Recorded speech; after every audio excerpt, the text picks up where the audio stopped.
saudara-saudaraku, dimanapun kita berada saat ini, kita percaya Tuhan Yesus baik bagi kita.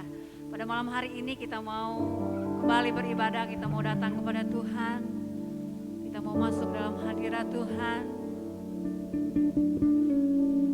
Terima kasih Tuhan, Kau selalu hadir dalam hidup kami. Saat kami memuji-Mu, saat kami menyembah-Mu, Kau hadir Tuhan. Haleluya.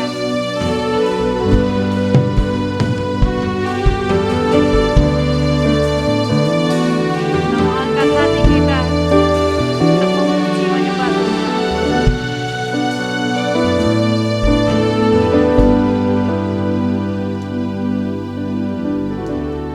Saat ku menyembah-Mu,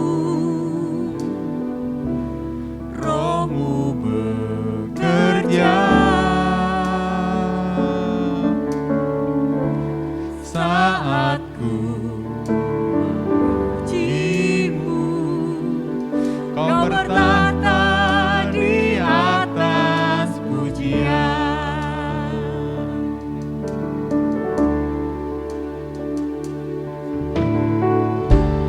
Saat ku menyembah-Mu,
memuji menyembah-Mu Bapa.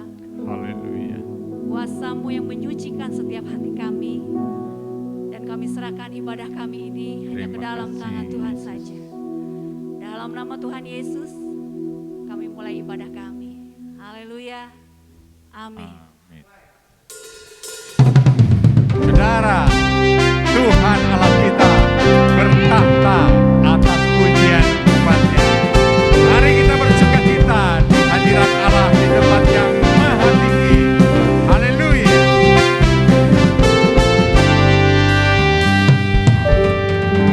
Tuhan Allah kita bertahta atas pujian umatnya. Tuhan Allah kita bertahta atas pujian umatnya. Bila Allah hadir di tengah kita, kuasanya mengalir dengan dahsyatnya. Haleluya. Ada kuasa dalam pujian, bernyanyilah segenap hati dan jiwa. Sebab ada kuasa dalam pujian yang sanggup membungkam kekuatan lawan.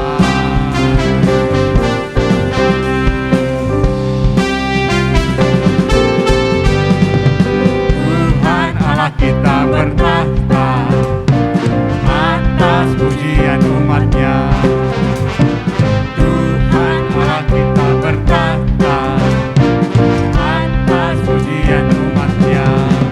Bila Allah hadir di tengah kita, kuasanya mengalir dengan dahsyatnya.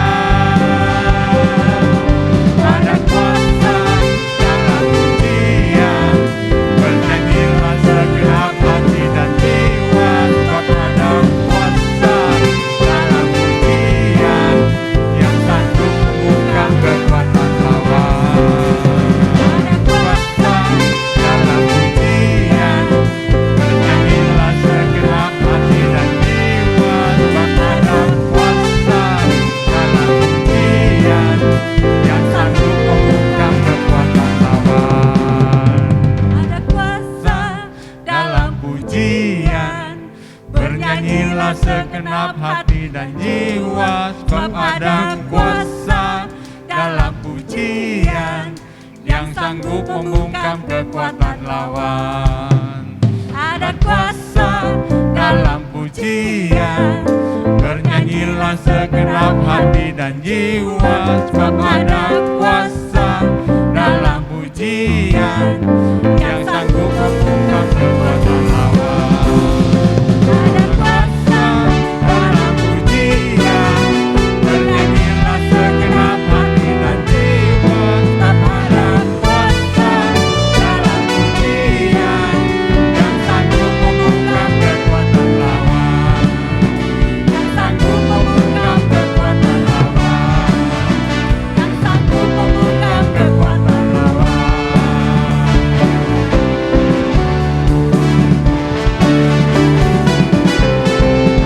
Sebab ada kuasa. Haleluya. Terpujilah Tuhan di tempat yang maha tinggi.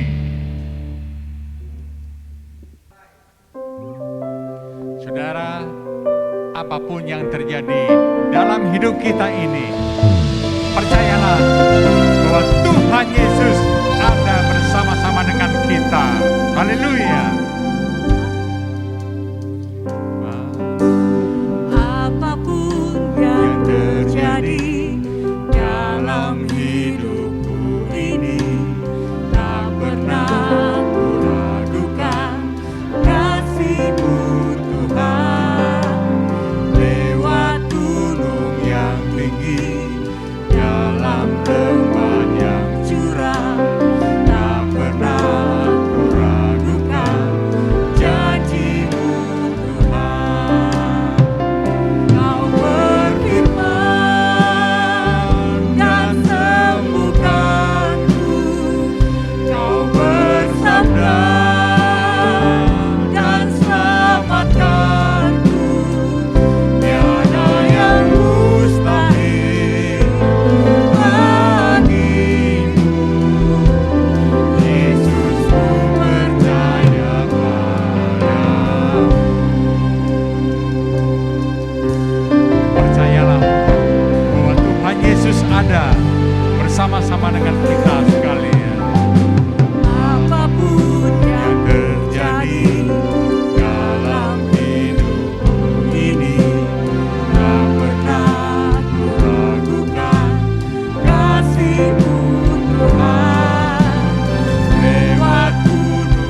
mukjizat akan terjadi, yang sakit akan disembuhkan, yang letih lesu berbeban berat, Tuhan Yesus akan angkat bebanmu dan Dia akan memberikan kelegaan kepada saudara sekalian.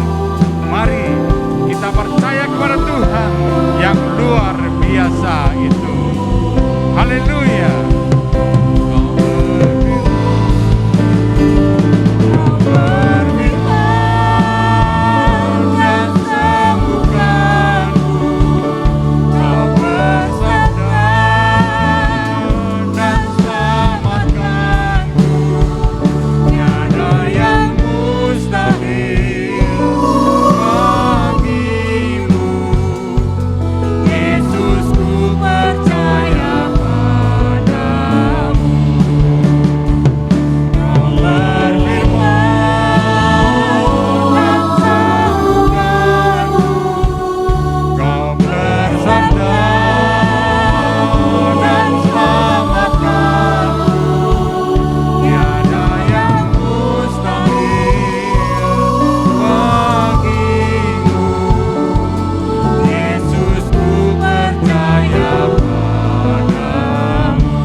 Kami mengucap syukur pada Engkau Tuhan untuk kasih dan kemurahan-Mu.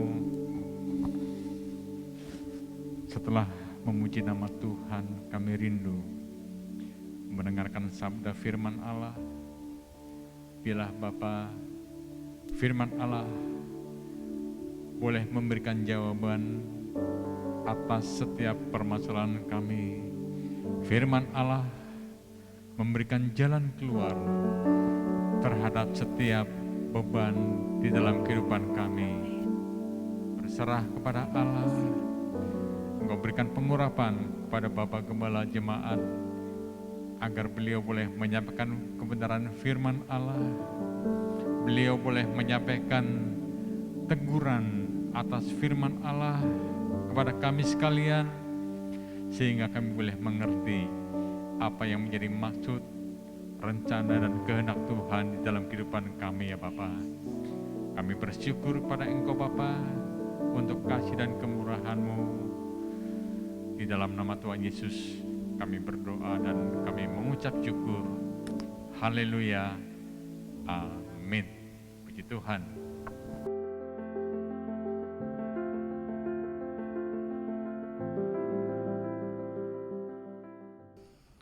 Shalom. Saudara adalah orang-orang yang luar biasa. Saudara mengasihi Tuhan begitu luar biasa. Saudara berhimpun di rumah Tuhan ini untuk berbakti kepada Allah yang benar. Tuhan melihat kesungguhan hati saudara.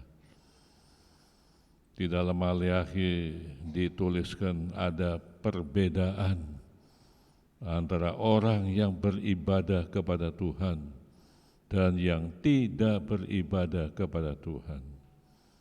Orang-orang yang beribadah kepada Tuhan itu seperti bintang-bintang yang bercahaya di langit. Demikian jemaat di tempat ini. Pengorbanan saudara dari rumah harus menyelesaikan ini dan itu. Tuhan berkenan kepada saudara. Kita harus pakai masker, ya, repot, tapi situasi memang seluruh dunia demikian adanya. Baik saudara, kita membuka Alkitab kita ini, di dalam firman Tuhan dikatakan begini.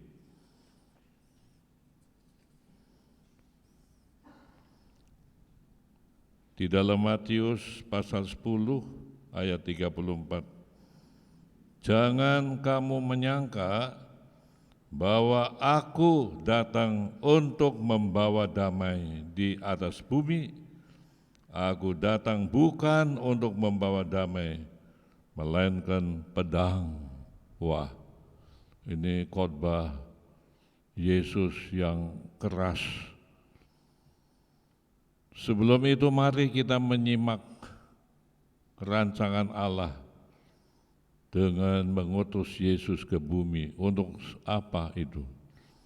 Alkitab menerangkan Yesus datang ke dunia untuk memperdamaikan manusia dengan Allah dan memperdamaikan manusia dengan sesama manusia. Kita lihat, saudara kekasih, ketika Yesus lahir, maka malaikat memberitahukan kepada para gembala di padang Efrata, jangan takut, aku memberitakan kabar sukacita bagi seluruh dunia ini, sebab telah lahir bagimu Juru Selamat, yaitu Kristus Tuhan di kota Daud.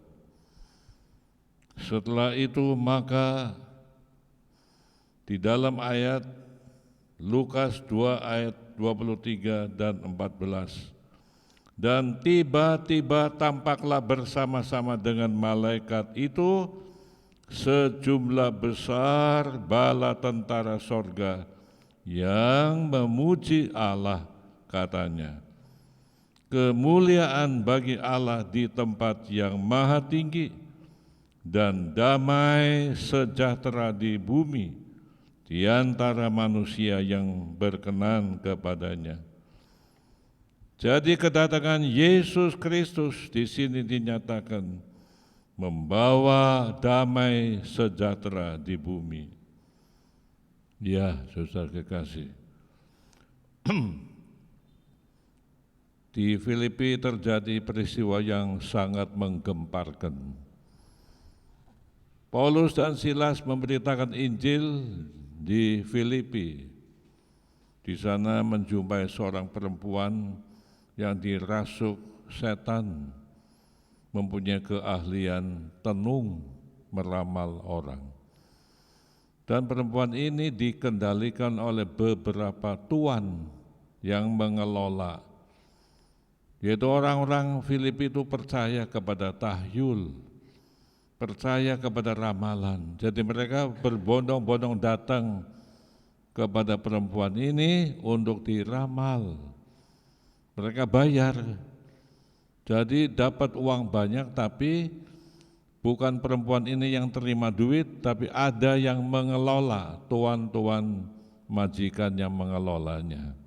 Jadi tuan-tuan ini yang dapat untung besar, dapat duit yang banyak. Perempuan yang dirasuk setan ini putus hubungan dengan keluarganya, sebab otaknya tidak normal. Pada waktu itu Paulus yang melayani gereja Tuhan pulang pergi dihadang oleh perempuan ini dan diganggu. Perempuan ini teriak-teriak. Jadi Paulus dengan kuasa Tuhan usir setan itu.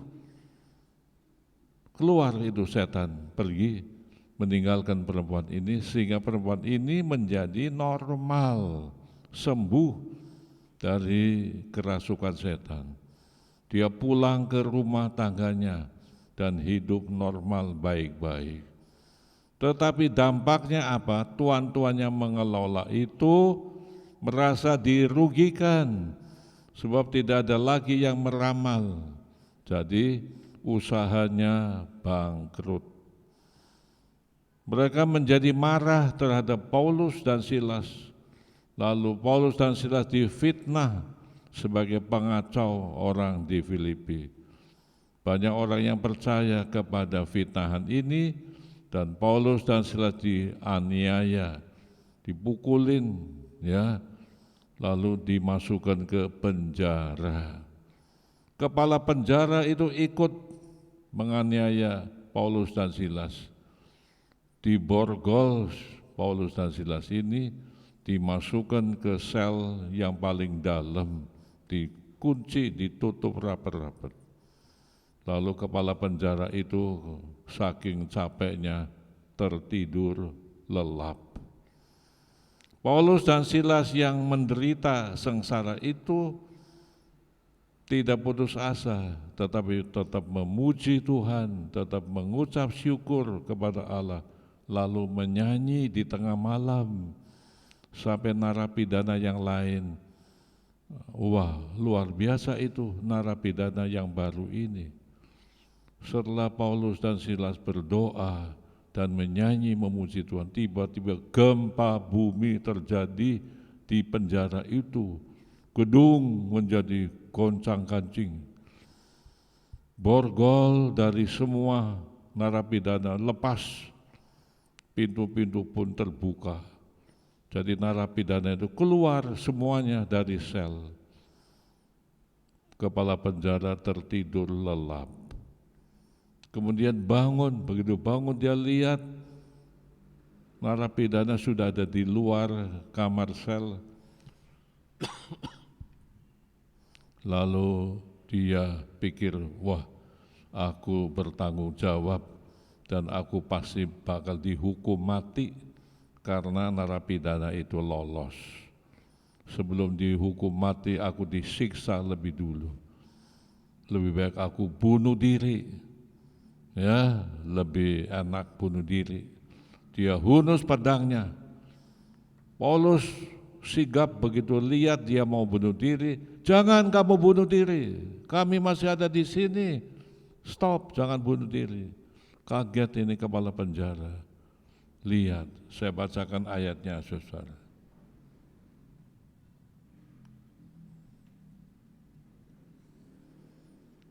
Di sini dikatakan dalam ayat berikutnya,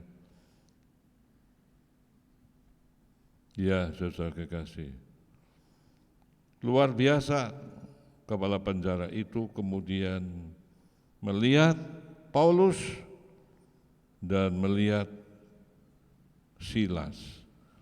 Kepala penjara itu menyuruh membawa suluh, lalu berlari masuk dan dengan gemetar tersungkurlah ia di depan Paulus dan Silas. Ini orang bukan sembarangan orang ini.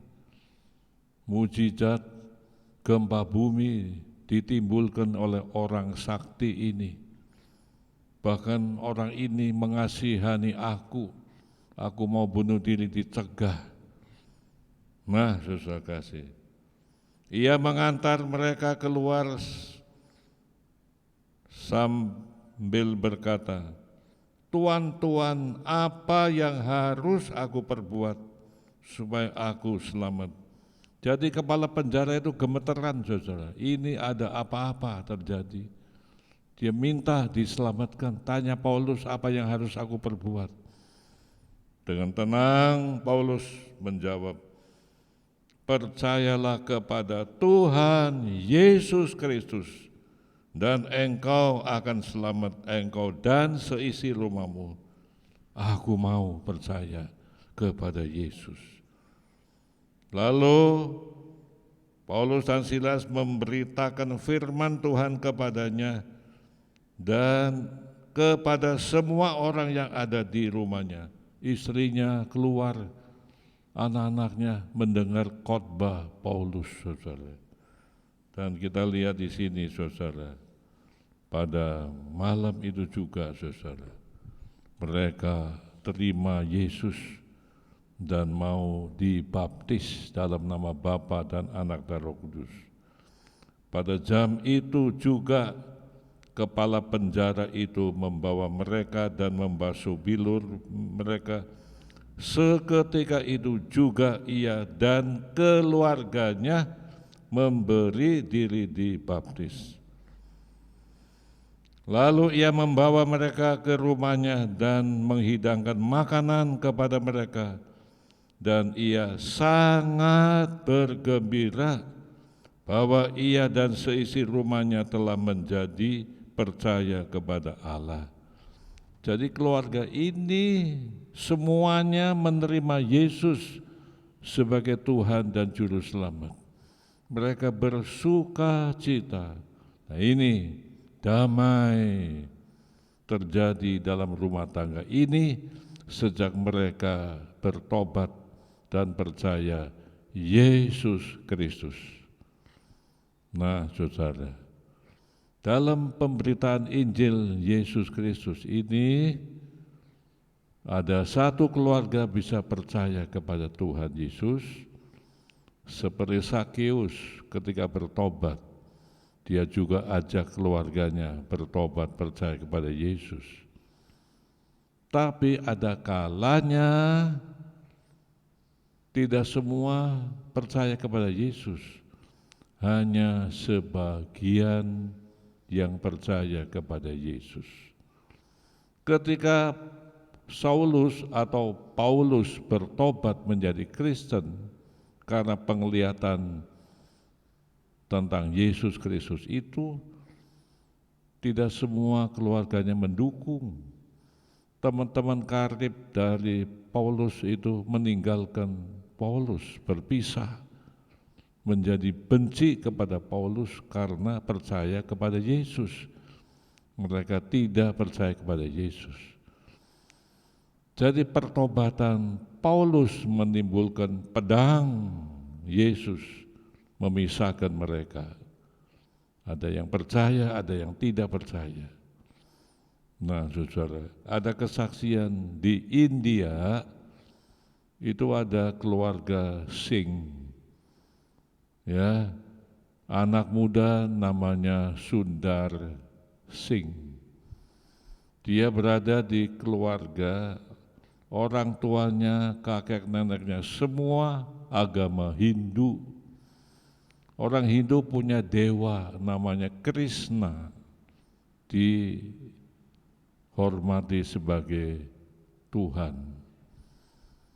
Nah ini Sundar Singh juga percaya kepada agama Hindu itu. Dia dekat dengan ibunya dan ibunya sering memberikan banyak nasihat kepada dia dan dia merasa nyaman. Tetapi kemudian tiba-tiba ibunya itu meninggal dunia. Wah, dia syok, kehilangan ibu yang dikasihi. Nah, sejak itu dia goncang, saudara, hatinya goncang. Kehilangan ibu yang dikasihinya. Bapaknya keras menganut agama Hindu. Saudara-saudara, Sundar Singh juga keras menganut agama Hindu. Suatu ketika Sundar Singh ini karena dia tidak percaya kepada Kristen, dia benci kepada Kristen itu. Dia beli Alkitab Perjanjian Baru. Dia undang teman-temannya kumpul di halaman rumah. Lalu dia kumpulin kayu-kayu bahan bakarnya. Dia nyalakan api, lalu Alkitab ini dirobekin, ya, selembar demi selembar dibakar di depan teman-temannya itu. Dia merasa benci dengan kitab suci orang Kristen. Bapaknya keluar melihat anaknya membakar kitab suci, dimarahin, kamu apa-apaan, gak boleh. Kamu harus sopan, menghargai agama orang lain. Kamu berbuat begitu. Tapi Sundar Singh tenang-tenang aja. Saudara kekasih. Tapi kemudian Sundar Singh ini gelisah, saudara. Ini Tuhan ada apa enggak ya? Benar apa enggak? Dia pernah mendengar tentang Yesus Kristus. Tapi itu benar apa enggak? Dia pernah mendengar tentang Krishna, dewa orang Hindu. Benar apa enggak ya? Apakah ada Tuhan sebetulnya? Lalu dia stres, saudara. Dia bilang, kalau aku tidak bisa menjumpai Tuhan, lebih baik aku mati saja dah. Dia mau bunuh diri malah, saudara. dekat rumahnya dia itu ada rel kereta api, yang kereta api India itu suka lewat di situ. Dia mau pergi ke situ dan mau membunuh diri, saudara. Lalu dia berkata, apakah Tuhan ada? Kalau Tuhan ada itu nyatakan diri. Kalau tidak, aku akan bunuh diri. Tengah malam, saudara, setelah dia mandi dan seger, tengah malam itu si Sundar Singh ini melihat segumpal ya mega begitu terang benderang memancar ke kamarnya dia.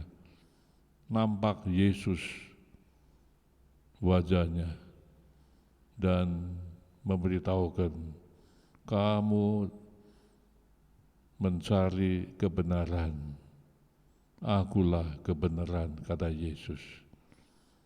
Kaget si Sundar Singh ini. Dia bangun lalu bertekuk lutut menyembah Yesus. Dan lalu Yesus bersabda kepada dia. Sejak itu dia baru yakin ternyata Tuhan itu ada, yaitu Yesus Kristus. Wah, saudara, hari itu dia ambil putusan menjadi orang Kristen, pengikut Tuhan Yesus Kristus. Nah, tengah malam itu dia masuk ke kamar ayahnya yang fanatik dengan agama Hindu itu. Dia bangunin, Papa, aku ketemu Yesus. Dia menjumpai aku, dia ada, dia adalah Tuhan. Aku percaya kepada Yesus dan aku hari ini sudah menjadi orang Kristen, Pak.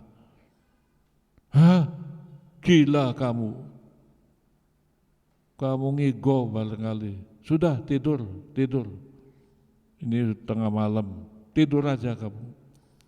Pagi-pagi, saudara, Sundar Singh berkata, Pak, aku sudah Kristen, aku sudah berjumpa dengan Yesus. Ternyata Tuhanku itu nyata, bukan hayalan. Yang aku harapkan Tuhan itu yaitu Krishna, Dewa Krishna, tetapi Krishna enggak ada, Pak. Adanya Yesus Kristus yang berbicara kepadaku. Ah, kamu ini goblok, kamu ini gila. Baru 3 hari yang lalu kamu bakar kitab suci Kristen. Sekarang kamu memeluk agama Kristen. Tidak boleh. Keluarga kita enggak ada yang jadi Kristen. Kamu harus kembali menjadi orang Hindu, pengikut agama Hindu. Tidak, Pak, aku menjadi pengikut Yesus Kristus. Aku orang Kristen. Ngamuk bapaknya, saudara. Bapaknya panggil adiknya, orang kaya raya ini, tentang Sundar Singh sudah jadi Kristen. Wah, pamannya ngamuk, marah. Saudara-saudaranya pun marah sekali. Lalu pamannya ini membujuk, saudara.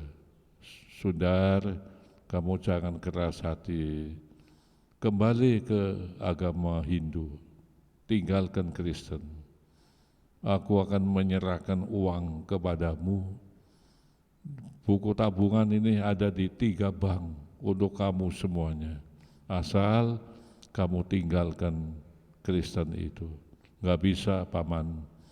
Saya sudah pasti pengikut Yesus Kristus.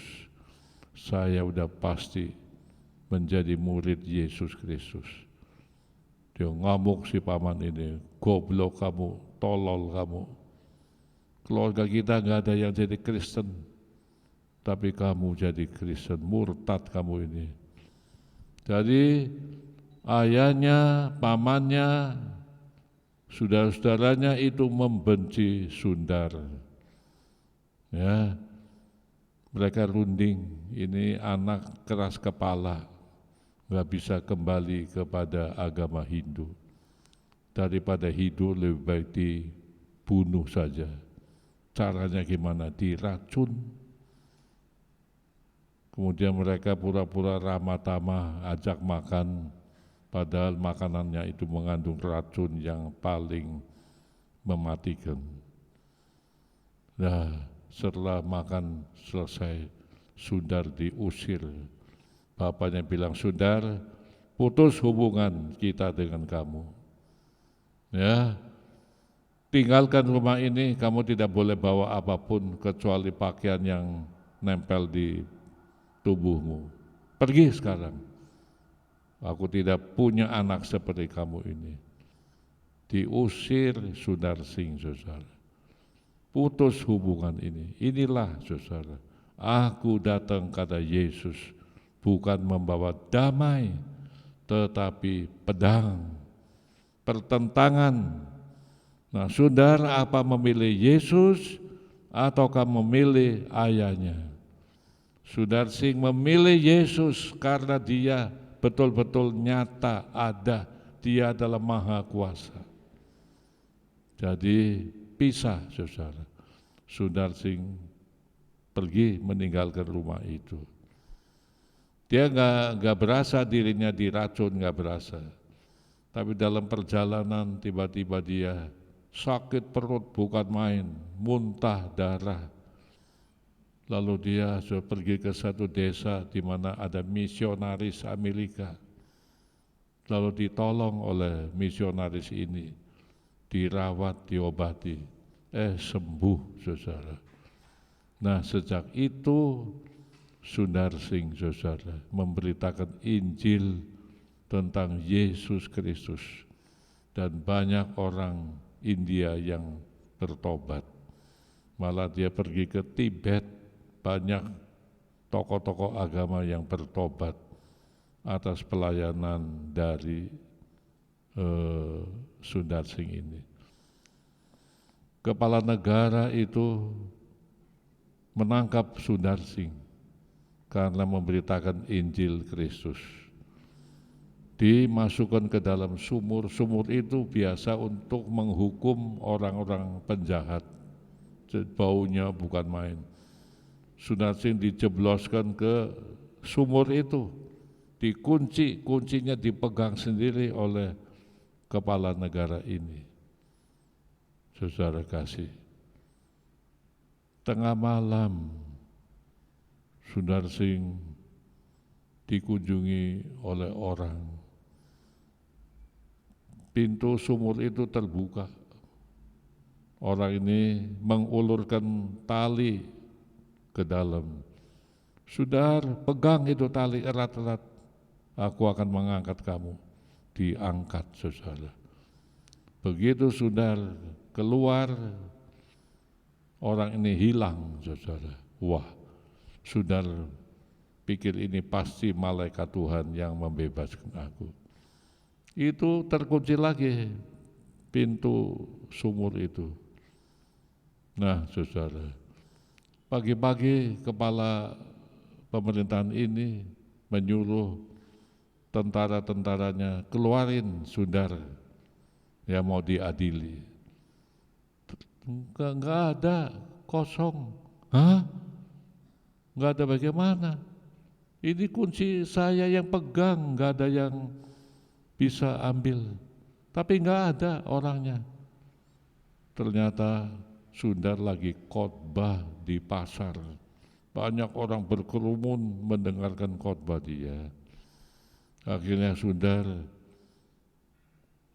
didekati oleh tentara setempat. Dirunding, kamu lebih baik meninggalkan Tibet. Ya, jangan bikin kacau, katanya. Tapi sudah banyak orang yang percaya kepada Yesus. Itu salah satu pelayanan dia, saudara. Dia pernah berpuasa, ingin seperti Yesus puasa 40 hari. Dia baris, batu ada 40. Tiap hari dia buang satu. Tiap hari dia buang satu.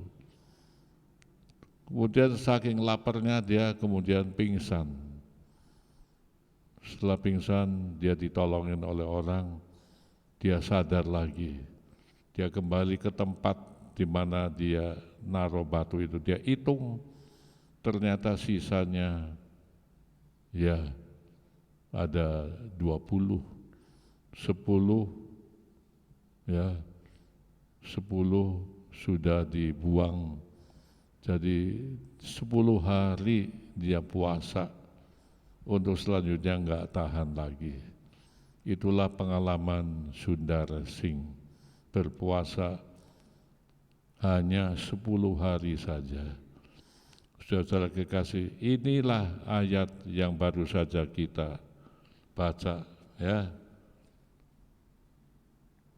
Kita lihat di sini, Yesus mengatakan, aku datang bukan membawa damai tetapi pedang. Ini peristiwa ini.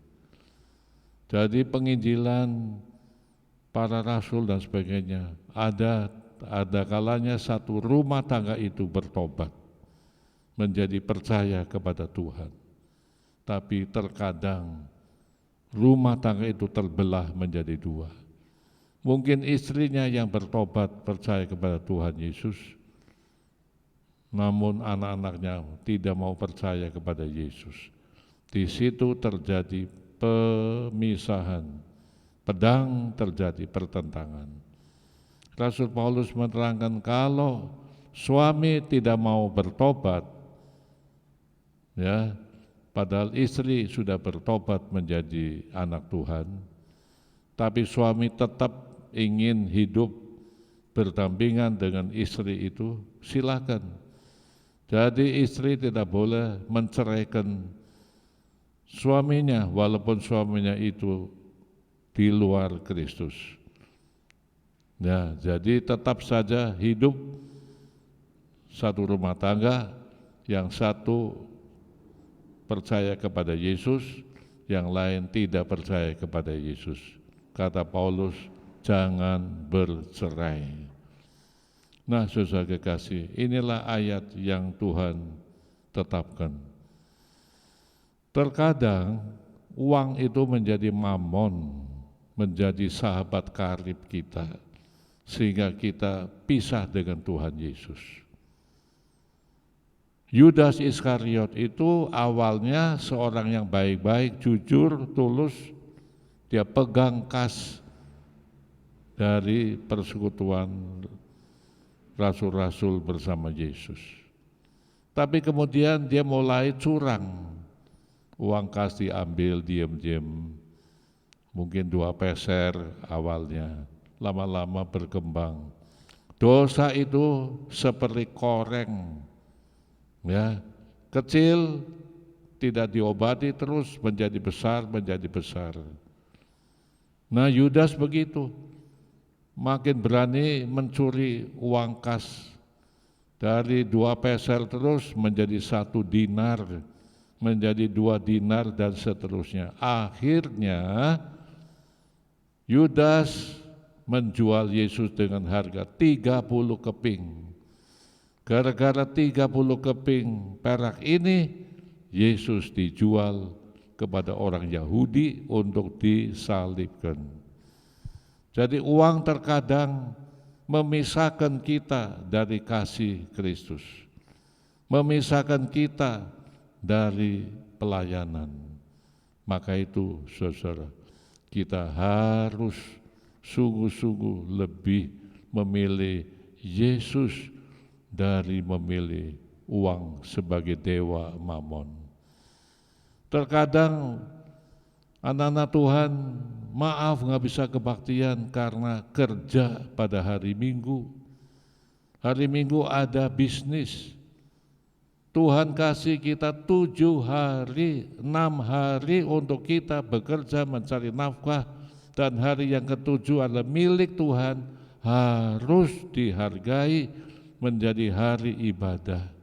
Tapi banyak anak-anak Tuhan gara-gara mempertahankan pekerjaan pada hari Minggu, jam ibadah ditinggalkan, tidak bisa beribadah karena sibuk dengan bisnis pada hari Minggu, sibuk dengan urusan uang pada hari Minggu. Ini pedang memisahkan kita. Mari saudara kita belajar lebih mengasihi Yesus daripada pekerjaan kita. Dulu saya juga pernah jadi pegawai sebuah pabrik karet, kepala bagian. Saya punya anak buah ada 50 orang. Pada waktu itu pabrik ini dapat pesanan dari Muang Thai.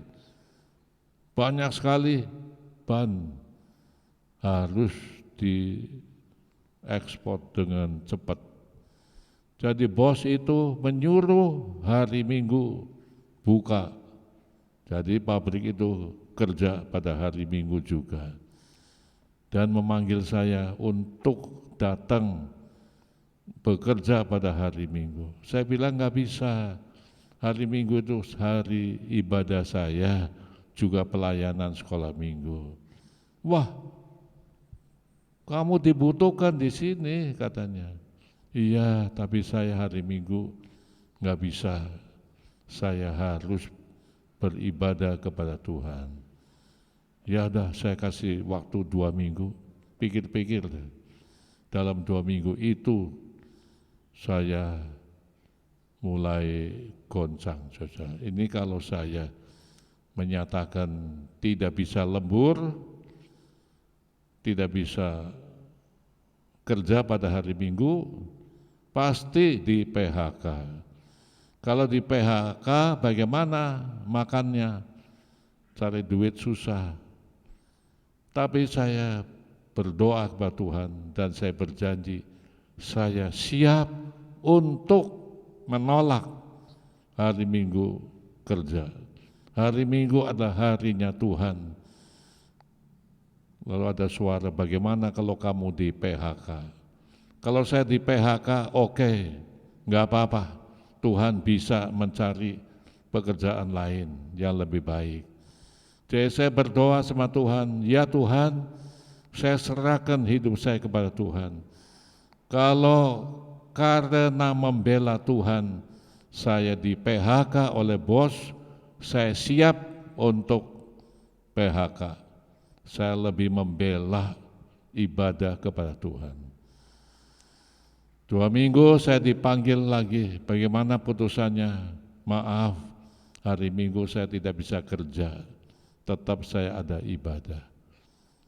Saya kira saya mau di PHK, ternyata bosnya malah senyum.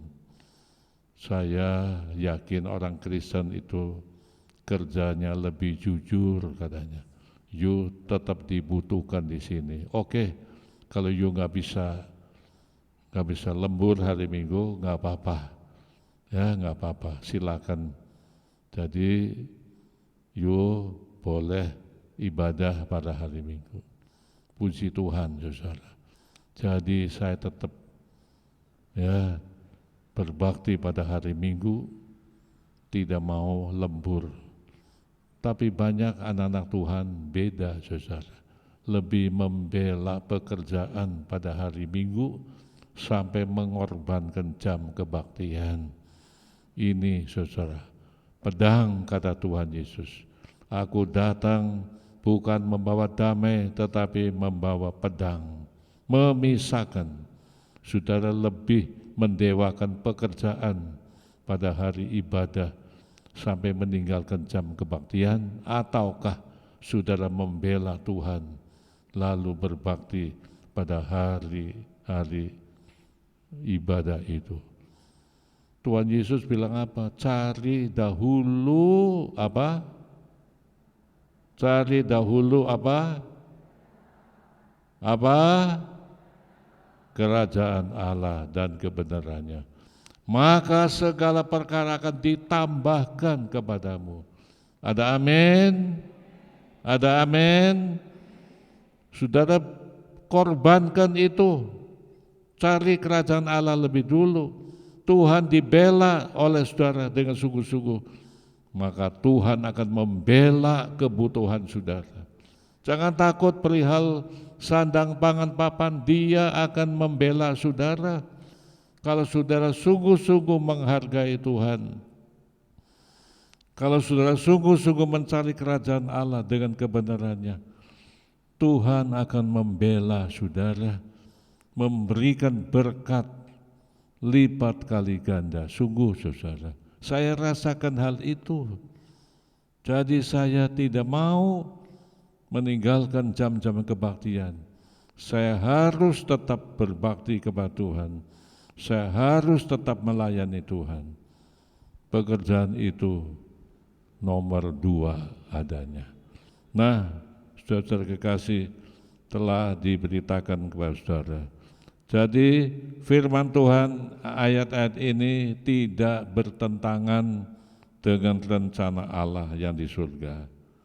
Jadi saudara harus tahu bahwa Tuhan mau lebih diutamakan dari semuanya, ya.